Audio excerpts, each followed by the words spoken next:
So hello guys, আজকে আমি রান্না করবো মুরগির ছাল। আর এটা আমার চ্যানেলের ফার্স্ট বড় ভ্লগ। তো তোমরা দেখতে থাকো আমি কিভাবে এটা রান্না করি। আর তোমরা সবাই পাশে থেকো, এটা আমার ফার্স্ট ভ্লগ যেহেতু। তো আমি প্রথমে এই ছালটাকে ভালো করে পরিষ্কার করে নিয়েছি ঠান্ডা জলে। নেক্সট এটাকে গরম জলে দিতে হবে, যতক্ষণ না ছালের উপরের যে পালকগুলো আছে না মুরগির, ওগুলোকে তুলতে হবে, লোমগুলো ওগুলো যতক্ষণ না উঠে আসবে ততক্ষণ এটাকে চুবিয়ে রাখতে হবে। দেন যখন উঠে আসবে তখন এটাকে তুলে নিতে হবে। এখন আমি এটাকে গরম জলে ভালো করে নাড়ছি, যতক্ষণ মানে ভালো করে গরম জলে যাতে ভিতরে ঢুকে গিয়ে পালকগুলো উঠে আসে। আমার এখানে মা বলে দিচ্ছিল যে কী ভাবে কী করতে হবে, আমি তো পুরোপুরি সব জানি না। তারপরে আমি এই যে এভাবে ওঠাচ্ছি, এইভাবে পালকগুলো পরিষ্কার করতে হবে, ভালো করে পরিষ্কার করতে হবে, কারণ এখানে প্রচুর ছোট ছোট লোম থাকে, লোমগুলো সব তুলতে হবে, যেহেতু খাওয়ার জিনিস না। এক সামান্য পালক থাকলেও তাহলে সেটা পেট খারাপ হতে পারে। তো এখানে আমি আর আমার মা এখানে পরিষ্কার করছিলাম। দেন পরিষ্কার করার পর এটা আমি ভালো করে ধুয়ে নিয়েছি ভালো জলে।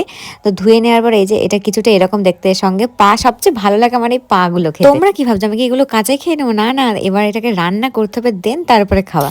প্রথমে আমি কড়াইতে জিরে আর তেজপাতা ফোড়ন দিয়ে নিয়েছি, তারপরে তার মধ্যে পেঁয়াজ দিয়েছি, দেন তারপরে টমেটো দিয়েছি। টমেটোগুলোর মধ্যে লবণ হলুদ দিয়ে ভালো করে সেদ্ধ করেছি, মানে যখন না সেদ্ধ হয়ে যাবে হালকা হালকা টমেটোগুলো, তারপরে দিতে হবে মশলা, আদা রসুন পেঁয়াজ, মানে যা যা মাংসের মশলা, আদা রসুন পেঁয়াজ এইগুলো দিয়েছি, আর লঙ্কা মাস্ট। আর তারপরে আমার এটা মশলাটাকে কষানোর পর ভালো করে কষিয়ে নিয়েছি।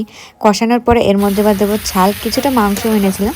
এবার এই মাংসের সঙ্গে ভালো করে নাড়াচাড়া করে নিয়েছি, মাংসটা যাতে ভিতরের মশলাটা ঢুকে যায়। দেন এটাকে এবার কষাবো। তো এখানে আমার মা ক্যামেরা ধরছিল দূর থেকে। তো এবার দেখো, এবার এটাকে ঢাকনা দিয়ে দিলাম, কষানোর জন্য তো ঢাকনা দিতে হবে যাতে সিদ্ধ হয়ে যায়। তার মধ্যে আলুও ছিল, তো কষানো হয়ে যাওয়ার পর ঢাকনাটা খুলে তার মধ্যে দিলাম জল। এবার জল দেওয়ার পর ভালো করে ফুটবে, ভালো করে সিদ্ধ হবে।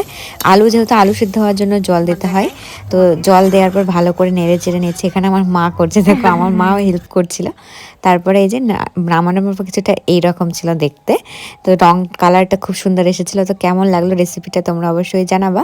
তো দেন এবার আমি খেয়ে দেখবো যে এটা কেমন হয়েছে।